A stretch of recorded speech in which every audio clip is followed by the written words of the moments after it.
తిరుపతి జిల్లా కేంద్రంలో రాష్ట్ర మున్సిపల్ శాఖ మంత్రి నారాయణ పర్యటించారు. తిరుపతిలో నిర్వహిస్తున్న క్రెడాయ్ ప్రాపర్టీ ఎక్స్పో 2026ను మంత్రి సందర్శించారు. ఈ సందర్భంగా మంత్రి నారాయణ రియల్ ఎస్టేట్ రంగం, రాష్ట్ర ఆర్థికాభివృద్ధిపై కీలక వ్యాఖ్యలు చేశారు. దేశవ్యాప్తంగా సుమారు 13,500 మంది డెవలపర్లు ఉన్నారని తెలిపారు. గత ప్రభుత్వ హయాంలో రియల్ ఎస్టేట్ రంగం కుదేలైందని విమర్శించారు. రాష్ట్రం అభివృద్ధి చెందాలంటే రియల్ ఎస్టేట్ రంగం కూడా అభివృద్ధి చెందాల్సిన అవసరం ఉందని మంత్రి నారాయణ అన్నారు. ఈ రంగం అభివృద్ధి చెందడం ద్వారా పెద్ద ఎత్తున ఉపాధి అవకాశాలు లభిస్తాయని, తద్వారా రాష్ట్ర ఆర్థిక పరిస్థితి మెరుగుపడుతుందని అన్నారు.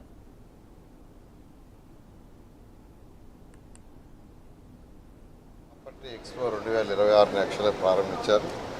ఇందులో ఒక 56 యూనిట్ వాళ్ళు యాక్చువల్గా డిఫరెంట్ వాళ్ళు యాక్చువల్గా పార్టిసిపేట్ చేయడం జరిగింది. ఈరోజు క్రెడాయ్ అనేది భారతదేశంలో ఈ యొక్క బిల్డర్స్, ఈ అసోసియేషన్లో వెరీ స్ట్రాంగ్ అసోసియేషన్, దాదాపు 13,500 మంది మెంబర్స్ పెట్టుకున్నారు. రేరాలో ఎవరైతే ఇదవుతారో వాళ్ళు మాత్రమే మేము మెంబర్స్ని పెట్టుకుంటాం, మిగతా వాళ్ళు పెట్టుకోమని నాకు చెప్పారు. నిజంగా చాలా సంతోషం. వాళ్ళందరూ అంటే రేరాతో అసోసియేట్ రేరాలో ఇదైనా వాళ్ళని తీసుకుంటామంటే స్టాండర్డ్గా చేస్తామని.